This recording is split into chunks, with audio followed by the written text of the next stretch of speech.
photo booth, the MacBook. There it goes. Yes, I'm here in Texas, and I'm here to talk about how bad it really is. You guys, you wouldn't believe. It's horrifying. It's horrifying. Even as a prepper, I know that as preppers, we prepare for every types of situation, especially for doomsday situation. And here in Texas, this situation is past beyond a doomsday situation. When it became freezing cold, the public utilities people who regulate the grid turned off everybody's lights. It's not because the weather prevented that service from being accessible to people. It's because ERCOT shut it down to save their grid. Horrifying. And they should be held accountable, and they should be locked up. People, it was so cold. It was so cold. We had to make a decision whether we would stay in the house, because even with the gas generators, people were dying with those. Whether we were going to stay in the house and just bundle up and freeze, or we go to the car and get heat that way and go try to find food we hadn't eaten in days. Or we're going to try to find food and gas and some other supplies that we needed that we didn't have access to at the time. Because like I tell you guys in all of my videos, a lot of my videos, I don't store all my preps in one spot.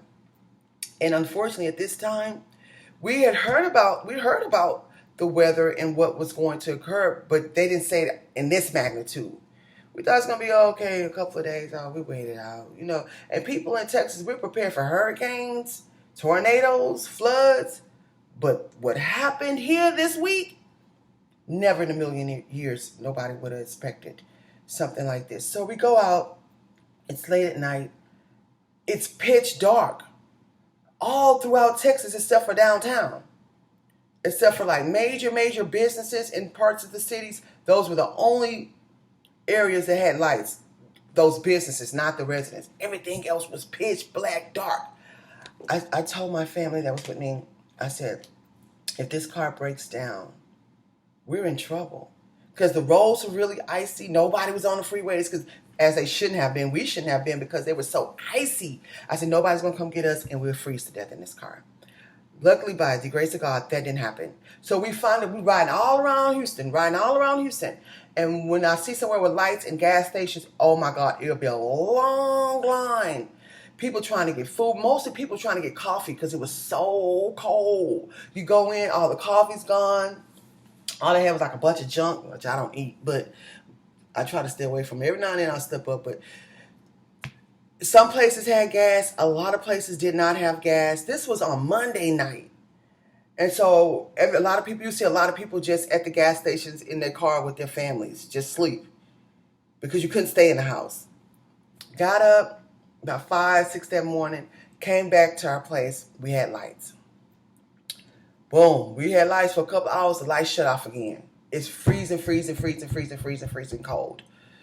So when the lights were on, you try to hurry up, cook something because our place is electric and it doesn't run on gas. And even the people whose house and apartments are running on gas, those people end up dying because they were leaving their gas stove on all night.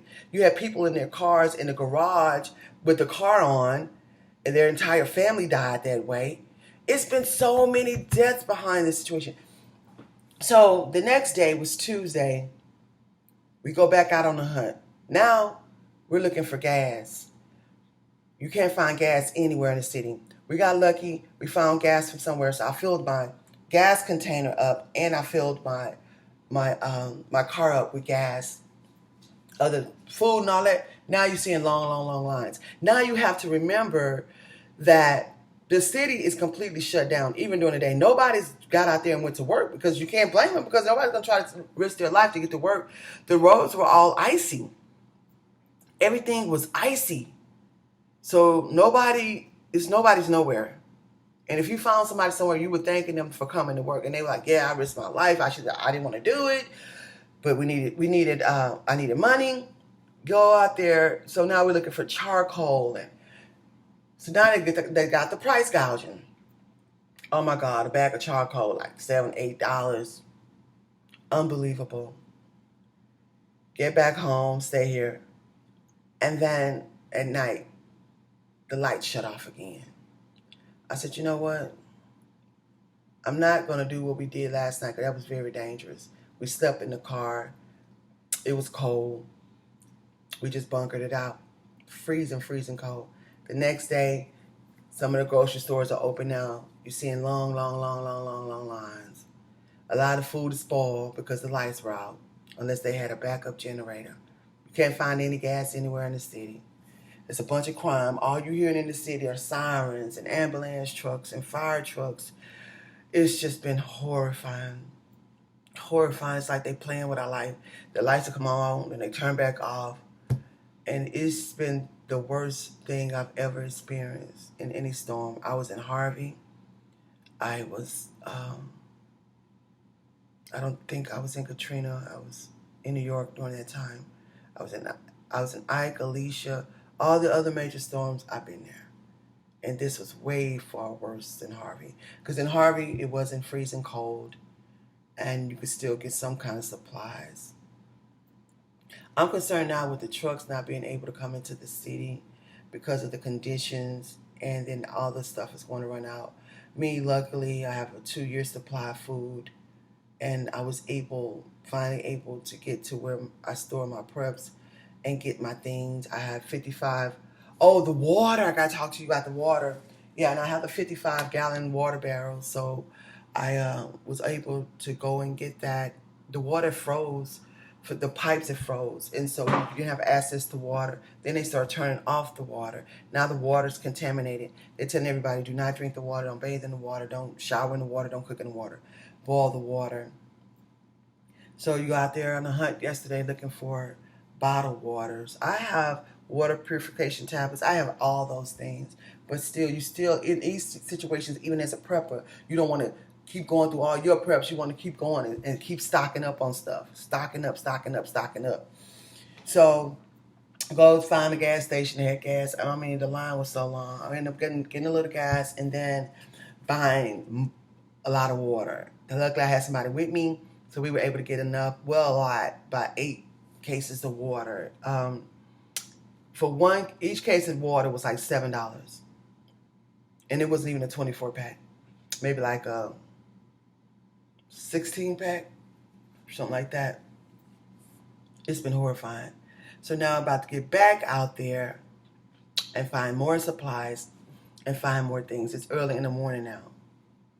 But you guys, I'll be putting up videos, and a lot of us were iced in. My patio was iced in. Couldn't get out, slipping and sliding. It's been horrible. Completely horrible. Millions and millions of people without lights in 12, 4, 5-degree weather.